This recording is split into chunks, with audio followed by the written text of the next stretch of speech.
بسم اللہ الرحمن الرحیم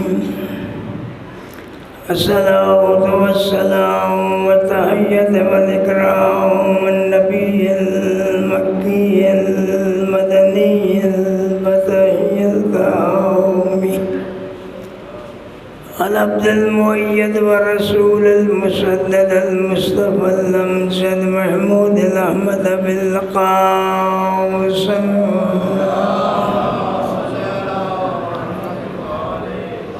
وآله الطيبين الطاهرين المعصومين الميامين أما بعد فقد قال الله تبارك وتعالى في كلامه المجيد وفرقانه الحميد وقوله الحق وهو أصدق الصادقين. بسم الله الرحمن الرحيم. قل هل يستوي الذين يعلمون والذين لا يعلمون إنما يتذكر أولو الألباب. صلوات پڑھیں. خالق کائنات سے دعا ہے پروردگار آل محمد کے صدقے میں آپ سب کو آباد و شاد فرمائے، صحت تندرستی عطا فرمائے، عشر محرم خیر و عافیت سے گزرے. پروردگار محمد والے محمد کے صدقے میں ملک پاکستان پر اپنا رحم اور کرم فرمائے اور تمام بیرونی خطرات سے پاکستان کو محفوظ فرمائے. محمد والے محمد کے صدقے میں آپ کے جان مال رزق میں اللہ برکت عطا فرمائے. علماء حق کا سایہ ہمارے سروں پہ قائم رہے. جو ہمارے عزیز و اقرباء اس جہان فانی سے گزر گئے ہیں اللہ انہیں بخش دے. بے اولاد مومنین کو اللہ صاحب اولاد فرمائے اور ہمارے زمانے کے امام کے ظہور میں اللہ تعزیت فرمائے. اللہم صلی علی محمد و آل محمد. سورہ زمر کی آیت آخری مجلس ہے جس میں خالق فرما رہا ہے کہ جاننے والے کیا جاننے والے اور نہ جاننے والے برابر ہو سکتے ہیں. عقل مند لوگ ہیں جو غور و فکر کرنے والے ہیں، عقل رکھنے والے یہ غور و فکر کرتے ہیں. علم ایک انتہائی عزت کی چیز ہے. اچھا کسی کو کہہ دیا جائے نا یہ بڑا عالم ہے تو وہ خوش ہو جاتا ہے.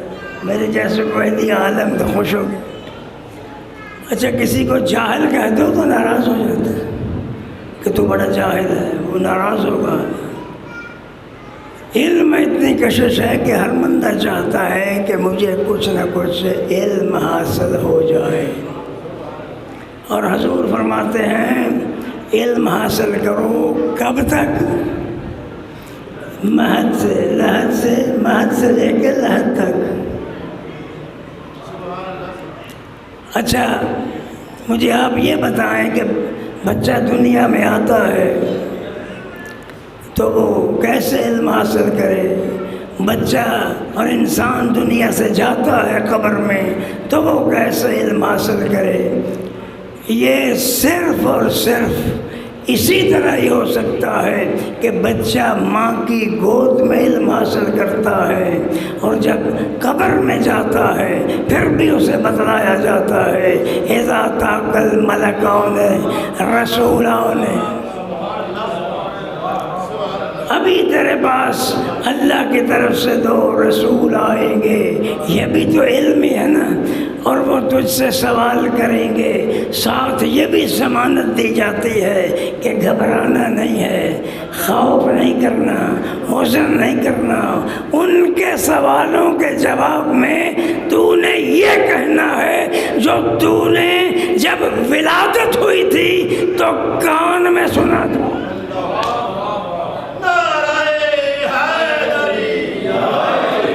جب بچہ دنیا میں آتا ہے تو ادھر اذان ہوتی ہے، ادھر اقامت ہوتی ہے، اور بڑے ذمہ دار لوگوں نے بتلایا کہ زندگی بھی یہی ہے.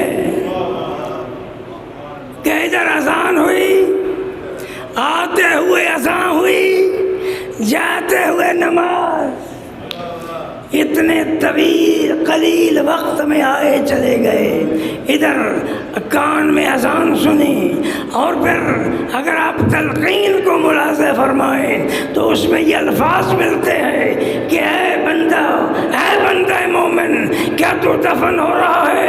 تو اپنے اس عہد پہ ہے جو تو دنیا میں رکھتا تھا۔ وہ عہد کیا ہے؟ وہ آل محمد کی محبت ہے۔ علم ایک بیش بہا خزانہ ہے۔ وہ حدیث میں آتا ہے کہ عالم کے پاس 1 گھنٹہ بیٹھنا 60 سال کی عبادت کے برابر ہے۔ عالم کیا کرتا ہے؟ ایک مٹی کھودی، آپ نے نیچے سے ایک برتن برآمد ہوا، برتن پتہ ہی نہیں کہ چاندی کا ہے، سونے کا ہے، مٹی نے کھایا ہوا ہے، شکل ہی بدلی ہوئی ہے کہ پیتل ہے یا تانبا ہے یا سٹیل ہے، کیا ہے؟ اسے پھر کیا کرتے ہیں؟ پانی سے اتنا اسے صاف کرتے ہیں چیزیں پھیر کے کہ وہ اسے پیتل سے سونا نہیں بناتے، بلکہ اس کی اصل شکل دکھا دیتے ہیں کہ یہ اس کی اصل کیا ہے۔ تو عالم کتنا ہی انسان لتڑا ہوا ہو، کتنا ہی گرد و غبار میں ہو، کتنی ہی جہالتوں میں ہو، کتنا ہی دین سے دور ہو، جب قریب آ جائے گا تو عالم اس کو اس کی حقیقت بتا دے۔ مولا علی کے پاس ایک مہمان آ گیا، آپ نے اسے ٹھہرایا، کھانا دیا، رات رکھا، ہاتھ دھلوائے، جب جانے لگا تو مولا فرماتے ہیں گھر جا کے یہ نہ کہنا کہ علی نے میرے لیے اتنی خدمت کی، میرے لیے کھانا لائے، بستر بنایا، تو جو ہے وہی ہے، میں نے تو اپنا فریضہ انجام کیا ہے۔ کیونکہ احادیث میں ملتا ہے اکرام الضیف، 3 چیزیں میرے مولا کو بھی پسند ہیں۔ اکرام الضیف، مہمان کی عزت کرنا، صوم بالسیف، روزے کے ساتھ جہاد کرنا، صوم بالسیف، گرمی کے روزے رکھنا۔ مولا علی فرماتے ہیں مجھے 3 چیزیں پسند ہیں، گرمی کے روزے، تلوار سے جہاد، اور مہمان کی عزت۔ مہمان جب آتا ہے تو جو مہمان کی آہٹ سن کے خوش ہو جائے اس کے سارے گناہ معاف ہو جاتے ہیں۔ مہمان آتا ہے ہمارے پاس، کھاتا ہمارا نہیں ہے، اپنا رزق لے کے آتا ہے، اور جب جاتا ہے تو میزبان کے سارے گناہ معاف ہو جاتے ہیں۔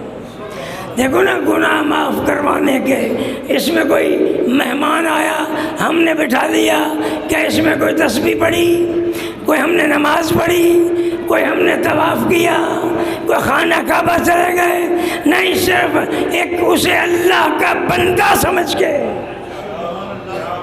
حضرت ابراہیم بغیر مہمان کے کھانا ہی نہیں کھاتے تھے، کوئی کسی کو ڈھونڈ کے لاتے پھر کھانا کھاتے۔ ایک دن کوئی ملا نہ، ایک شخص ملا کہ آؤ میرے ساتھ کھانا کھاؤ، کھانا کھلانے لگے، کہا بسم اللہ پڑھو۔ اس نے کہا میں تو اللہ کو مانتا ہی نہیں، میں کیوں بسم اللہ پڑھوں؟ کہ نہیں، بسم اللہ نہیں پڑھو گے تو کھانا نہیں دوں گا۔ کب میں بسم اللہ نہیں پڑھوں گا، کب نکل جاؤ، میں تمہیں کھانا نہیں دوں گا۔ وہ شخص نکل گیا، چلا گیا، فرشتہ آ گیا، اے ابراہیم تو ایک وقت کا کھانا بغیر بسم اللہ کے نہیں دے سکا، اس کی عمر تو دیکھ 60 سال کا بندہ ہے، میں اس وقت سے دے رہا ہوں۔ نہ مجھے سجدہ کرتا ہے، نہ کبھی میرا ذکر کرتا ہے، بلکہ روایت میں ملتا ہے ایک بت پرست اپنے بت کو پکار رہا تھا اور بت کا نام لے رہا تھا، خالق کی آواز آ رہی تھی، لبیک یا بدی۔ جبریل نے کہا یا اللہ تجھے تو پکار ہی نہیں رہا، وہ تو پکار ہی کسی اور کو رہا ہے۔ تو اللہ نے کہا میں چاہتا ہوں کہ یہ مجھے پکارے تو میں اسے معاف کروں، شرط یہ ہے۔ تو حضرت ابراہیم نے نکال دیا، جاؤ لے کے آؤ۔ حضرت ابراہیم گئے، جا کے اسے کہا اچھا بسم اللہ نہ پڑھو، کھانا کھاؤ۔ اس نے کہا اب کس نے کہہ دیا؟ کہا میرے اللہ نے۔ اس نے یہ بات کہی، کہتا یہ بات کہی، اب اس نے غور کیا، یہ تذکر الالباب کی منزل پہ۔ اب جب غور کیا اس نے کہا بات تو صحیح ہے۔ امام فرماتے ہیں جہاں تم اپنی حفاظت ماں کے شکم میں نہیں کر سکتے تھے، وہاں تمہاری حفاظت کس نے کی؟ اللہ نے۔ تم کتنے کمزور تھے، تمہیں کس نے بچایا؟ تم دنیا میں آئے، تمہارے لیے ہم نے خوراک فراہم کی۔ یہ انسان کے لیے بھی اللہ نے مختلف قرآن میں بتلائے ہیں، مختلف سٹپ بتلائے ہیں۔ یہ سب علمی باتیں ہیں، انشاءاللہ ہوتی رہیں گی۔ تو اس میں مختلف مدارج سے گزار کے سورہ فرقان پڑھ کے دیکھیں آپ۔ جب انسان کو خلق کیا تو پھر فخر کیا اللہ نے، تبارک اللہ احسن الخالقین، پاک وہ ذات جو بہترین خلق کرنے والی ہے۔ حضرت عیسیٰ جا رہے تھے، ایک کتے کا بچہ چھوٹا سا آگے آ گیا۔ حضرت عیسیٰ نے کہا کتنی بدصورت شکل ہے تیری۔ کتے کو اللہ نے گویائی دی۔ کتا کہتا یا نبی اللہ آپ اس سے بہتر بنا دیں، یہ تو اللہ نے بنائی ہے۔ 40 سال توبہ میں لگے، 40 سال حضرت عیسیٰ استغفار کرتے رہے۔ حضرت موسیٰ سے کہا موسیٰ جب کل کوہ طور پہ آنا تو اپنے سے کم تر کسی مخلوق کو لے کے آنا، میرا بتانا کہ سب سے کم تر مخلوق کون سی ہے۔ جناب موسیٰ دیکھتے رہے، کسے کہوں، انسان کو کہوں، کسی جانور کو کہوں۔ آخر ایک کتے کا بچہ دیکھا کہ یہ سب سے کم تر ہے، کہ نہیں میں نہیں کہہ سکتا۔ پھر تو طور پہ گئے، اللہ نے کہا موسیٰ لائے ہو بتا کون زیادہ حقیر ہے، کون کم تر ہے؟ تو حضرت موسیٰ نے کہا یا اللہ میں تو یہ فیصلہ نہیں کر سکا، میرا ضمیر گوارا نہیں کرتا۔ اللہ نے کہا موسیٰ اگر تو بتلا دیتا تو میں رسالت چھین لیتا۔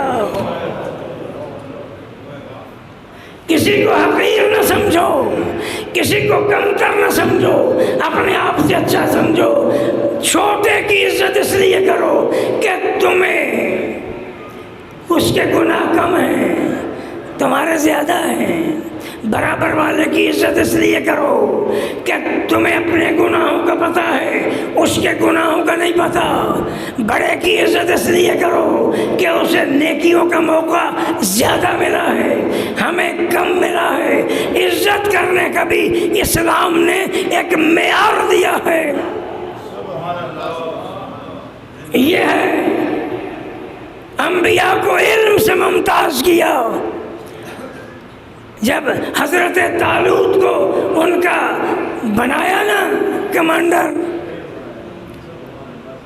سردار بنایا، تو سارے آ گئے، دولت والے تو ہماری کوٹھیاں، ہمارے خزانے، ہماری جائیدادیں، یہ غریب آدمی جو پانی بھرنے کا کام کرتا ہے اسے اللہ نے سرداری دے دی۔ تو قرآن کی آیت کیا کہہ رہی ہے؟ وَزَادَهُ بَسْطَةً فِي الْعِلْمِ وَالْجِسْمِ۔ اے داؤد ان سے بتا دو کہ میں نے چنا ہے شجاعت میں اور علم میں. شجاعت اور علم معیار ہے، صرف علم معیار نہیں. اگر علم معیار ہوتا، بندہ شجاع نہ ہوتا تو شجاعت کے موقع پہ شجاعت نہ کر سکتا. اگر شجاع ہوتا، عالم نہ ہوتا تو فیصلہ نہ کر سکتا. پھر اللہ نے ہمیں ایسے رہبر دیے علی جیسے، جو شجاع بھی تھے اور عالم بھی تھے.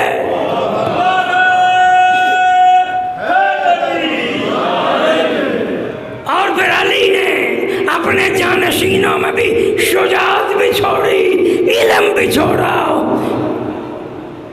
علی کی یادگار آج بھی موجود ہے، علم کی جو وجہ سے یہ منبر موجود ہے، اور شجاعت کی وجہ سے یہ حضرت عباس کا علم موجود ہے. ہمارے پاس علم بھی ہے، ہمارے پاس شجاعت بھی ہے. علم اور شجاعت اکٹھی ہو جائیں تو ایک صفت بن جاتی ہے. اللہ جب چنتا ہے علم پہ چنتا ہے، شجاعت پہ چنتا ہے. حضرت ہر نبی کو اللہ نے کوئی معجزہ عطا کیا. حضرت موسیٰ کو معجزہ دیا عصا کا، جادوگروں سے مقابلہ تھا. حضرت عیسیٰ کو معجزہ دیا مردہ زندہ کرنے کا، حکم سے مقابلہ تھا. یہاں پر عرب کے لوگ دو ہی کام کرتے تھے، یا شاعری کرتے تھے یا جنگ کرتے تھے.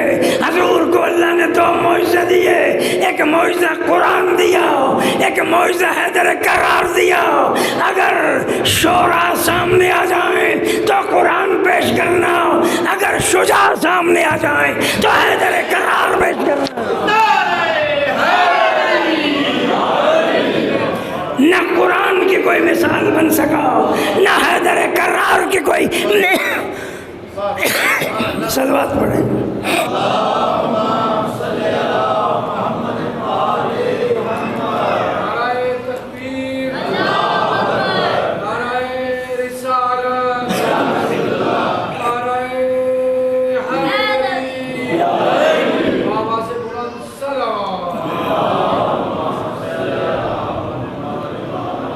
اتنے پاکیزہ رہبر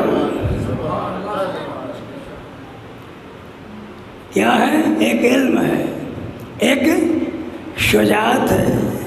ایک اور جملہ دے دوں، علم کو دیکھنا ہے تو باب مدینۃ العلم کو دیکھو. شجاعت دیکھنی ہو تو باب خیبر کو دیکھو.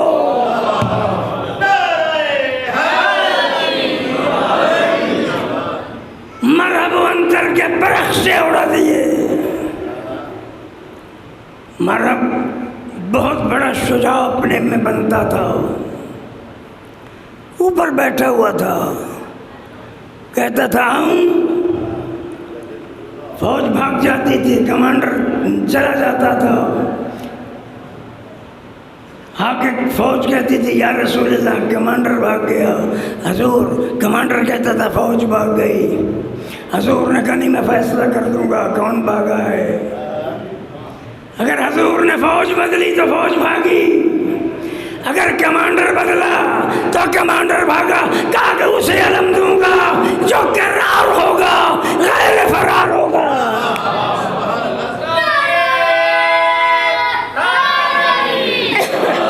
جو بڑھ بڑھ کے حملے کرے گا. علی کے آگے آنا بھی بڑی شجاعت ہے. وہ علامہ حافظ کفایت حسین کہا کرتے تھے کہ خیبر اڑانا علی کا معجزہ نہیں ہے، علی کا معجزہ لوائے الحمد کو تھامنا ہے، جس کا ایک فرار مشرق میں ایک مغرب میں تمام محبان علی اور رسول و اہل بیت اس کے نیچے. حضور سے پوچھا صحابہ کرام نے یا رسول اللہ جنت میں سب سے پہلے کون جائے گا؟ حضور نے فرمایا علی. یا رسول اللہ آپ سے بھی پہلے؟ فرمایا تو نے دیکھا نہیں کہ جب کوئی لشکر کہیں جاتا ہے سردار پیچھے ہوتا ہے، علمدار آگے ہوتا ہے.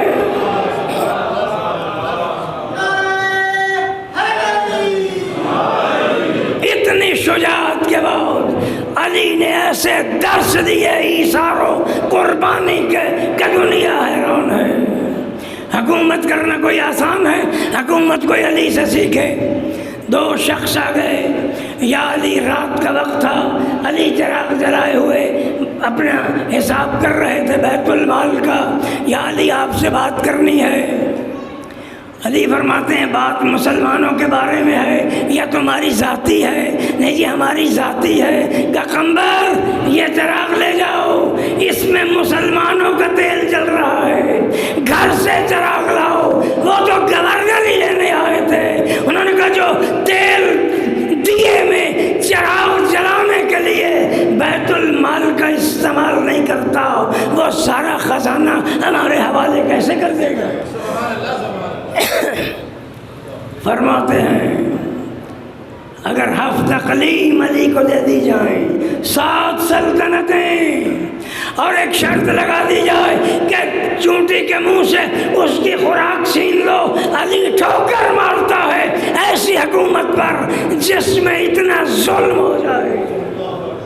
جب آئے نا علی آخری چوتھی خلافت پہ، خلافت ظاہری پہ جب آئے علی، وہ مجھے محمد نقوی صاحب کے جملے یاد آ گئے کہ مسجد کھچا کھچ بھری ہوئی تھی، اصحاب موجود تھے، علی آئے آستین کو ہلاتے ہوئے، لباس دھو کے اسے گیلا گیلا پہن کے آ گئے تھے۔ علی آئے پہلے جب پہلی خلافت کا دور آیا، انہوں نے رسول اللہ والی ممبر کی سیڑھی چھوڑ دی، دوسری خلافت نے احترام میں دوسری 2 سیڑھیاں چھوڑ دی، تیسرے خلیفہ نے احترام میں 3 سیڑھیاں چھوڑ دی۔ اب لوگوں نے کہا علی آ رہے ہیں، یا تو زمین پہ کھڑے ہوں گے، پتہ نہیں کیا کریں گے۔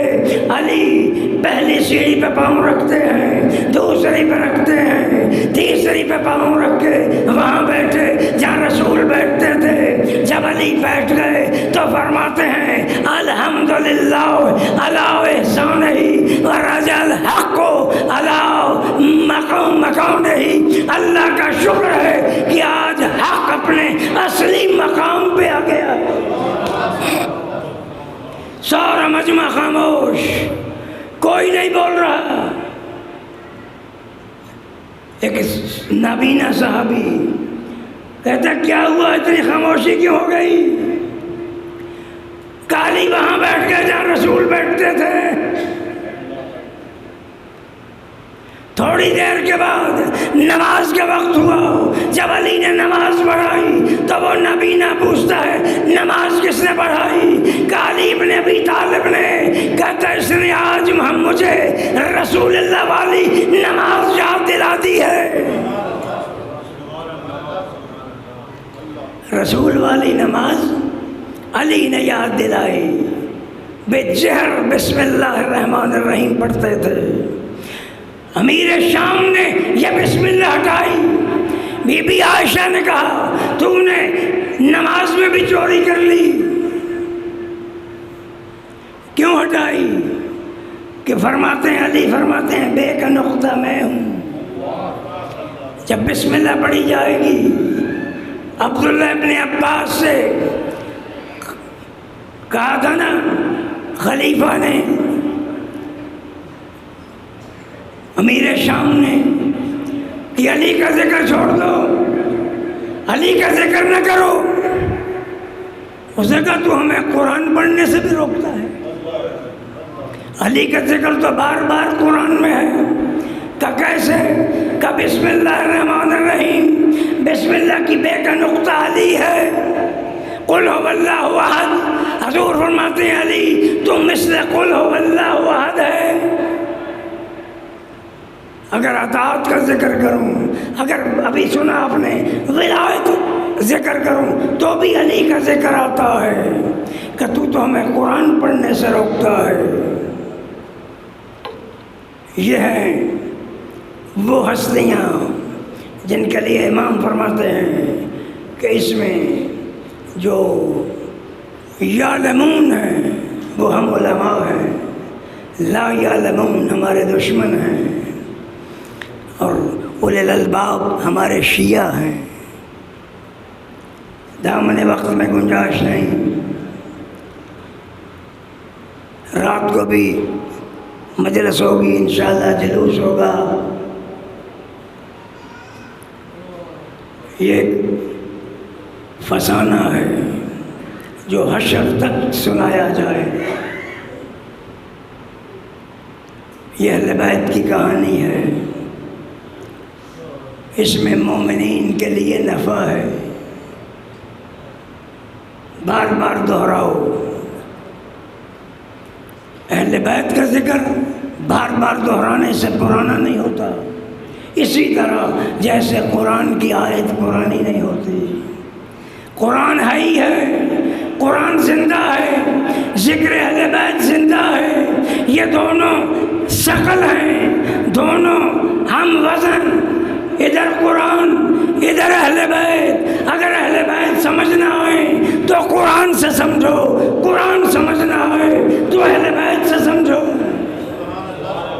اہل بیت کہ نور کی روشنی جب قرآن پہ پڑے گی تو تمہیں قرآن کی سمجھ آ جائے گی.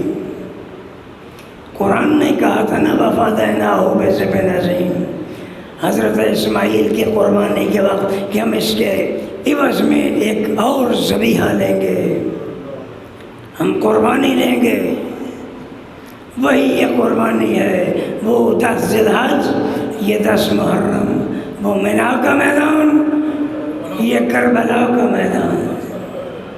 وہاں اسماعیل کے چھری نہیں چلی، بچ گئے تو دنیا عید کرتی ہے. دوڑے پھرتے ہیں ہم، کپڑے پہن کے مبارکبادیں دیتے ہیں. یہاں رسول کا نواسا ذبح ہو گیا تو یہاں غم ہوتا ہے، یہاں غم ہے.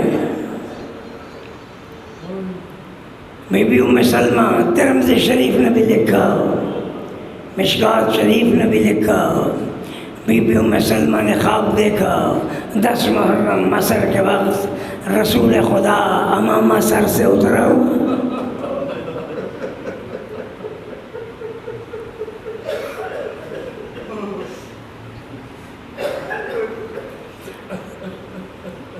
لباس پہ مٹی پڑی ہوئی، خون لگا ہوا. بی بی کہتی یا رسول اللہ آپ کو کیا ہو گیا آج؟ ام سلمہ جانتی نہیں، آج میرا حسین مارا گیا. بی بی اٹھی، جو شیشی رسول خدا دے گئے تھے، جو جبریل امین لائے تھے، وہ شیشی دیکھی تو وہ سرخ ہو چکی.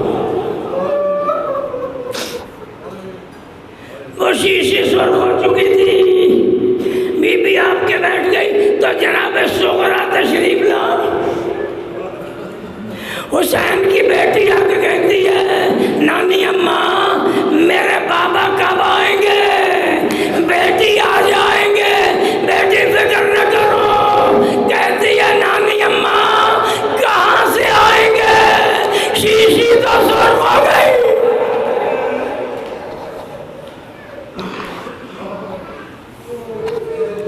شیشی تو سرخ ہو گئی ہے. کسی نے مدینے میں سید الساجدین سے پوچھا اے مولا عاشور کے دن سرخ چادر والی بی بی کون تھی؟ تو امام نے فرمایا تو نے میرا جگر پھاڑ دیا. چادر تو سفید تھی. جب میری پھوپھی زینب علی اکبر کے لاشے پہ گری تو چادر سرخ ہو گئی. اللہ نے حسین کو بیٹا دیا تھا جو ہم شکل پیغمبر تھا. ایک شخص آگے کہتا ہے میں نے سنا آپ کو اللہ نے ایک بیٹا دیا ہے جو رسول خدا کی شبیہ ہے. میں نے تو حضور کو دیکھا ہی نہیں، مجھے زیارت کروائیے. حسین علی اکبر کو باہر لے کے آئے، اسے دکھایا، اس نے دیکھا. دیکھنے کے بعد امام پوچھتے ہیں اگر ایسا تیرا کوئی بیٹا ہو تو تو کیسے رکھے گا؟ کہتا میں تو اندر پردوں میں رکھوں گا. امام کی آنکھوں میں آنسو آ گئے. یہی علی اکبر خاک و خون میں غلطاں ہوگا. علی اکبر ساتھ رہتے تھے. کہتے ہیں جب راستے میں آ رہے تھے، جب کربلا بھی نہیں پہنچے تھے، تو امام حسین کی سواری ساتھ ساتھ تھی. امام کی آنکھ لگ گئی کہ منادی نے ندا دی، یہ لوگ موت کی طرف جا رہے ہیں، موت ان کی طرف آ رہی ہے. امام کی آنکھ کھلی، فرماتے ہیں اِنَّ لِلَّهِ وَإِنَّا إِلَيْهِ رَاجِعُونَ. جناب علی اکبر فرماتے ہیں بابا یہ آپ نے آیت کیسے پڑھی کہ کوئی منادی ندا کر رہا تھا کہ یہ موت کی طرف جا رہے ہیں، موت ان کی طرف آ رہی ہے. کہتے ہیں بابا السنا الحق، بابا کیا ہم حق میں ہیں؟ کہ بیٹا تم حق میں نہیں ہوگے تو کون ہوگا؟ کہ پھر کوئی پرواہ نہیں ہے کہ موت ہم پہ آ جائے یا ہم موت پہ جا پڑے. یہ تو موت کے لیے تیار تھے. شب عاشورا آئی تو جناب ام لیلا نے علی اکبر کو بٹھا لیا. شمع جل رہی تھی. بی بی فرماتی ہیں بیٹا آج مجھے شکل دکھا دو.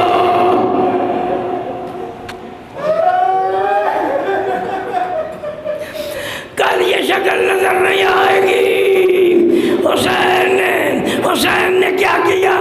شب عاشور کو 3 حصوں میں تقسیم کیا.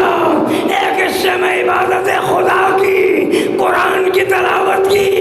ایک حصہ اپنے اہل بیت کے خیموں میں گزارا، ایک اصحاب کے خیام میں گزارا. جناب سید الشہداء نے بلایا، آپ بیمار ہو چکے تھے حالت بخار میں. بابا کو بلا کے کہا بابا تیرے صحابی قرآن پڑھ رہے ہیں، ان کی آوازیں میری ماں اور پھوپھیوں کے کانوں میں آ رہی ہیں. بابا ان سے کہو خیمے دور لے جائیں.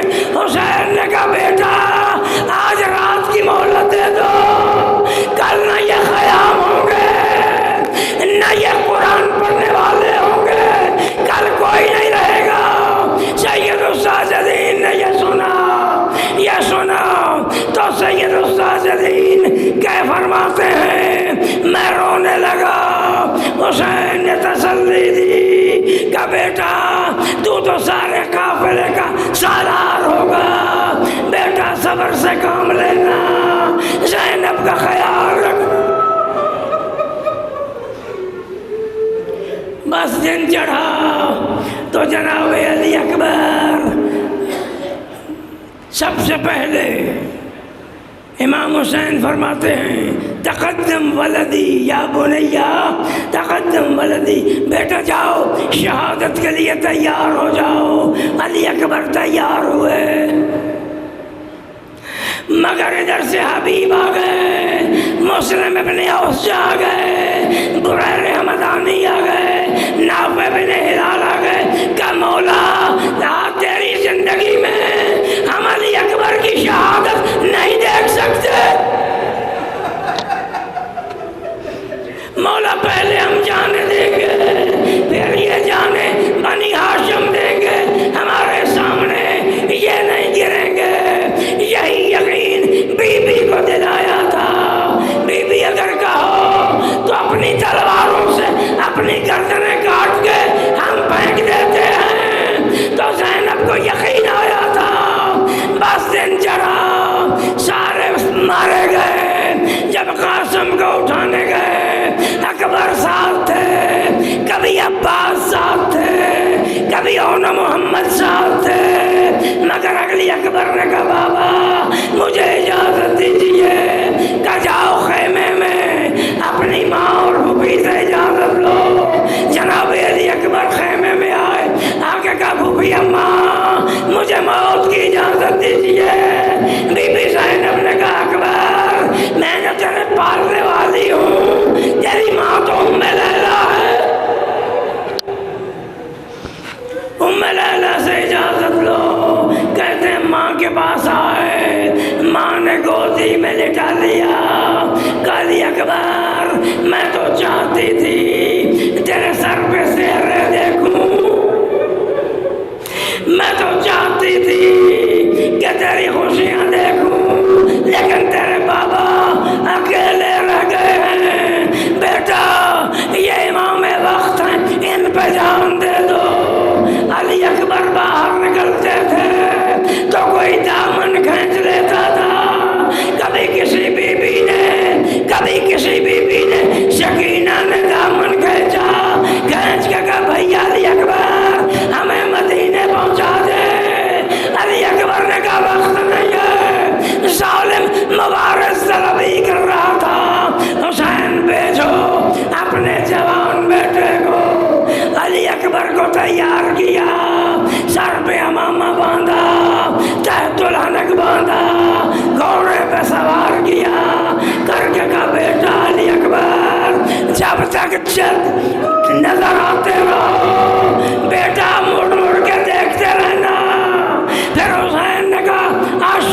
تیر کے گرنے کی آواز آئی، علی اکبر نے دیکھا تو حسین زمین پہ گرے ہوئے تھے، سواری روکی، بابا بابا آپ کو کیا ہو گیا؟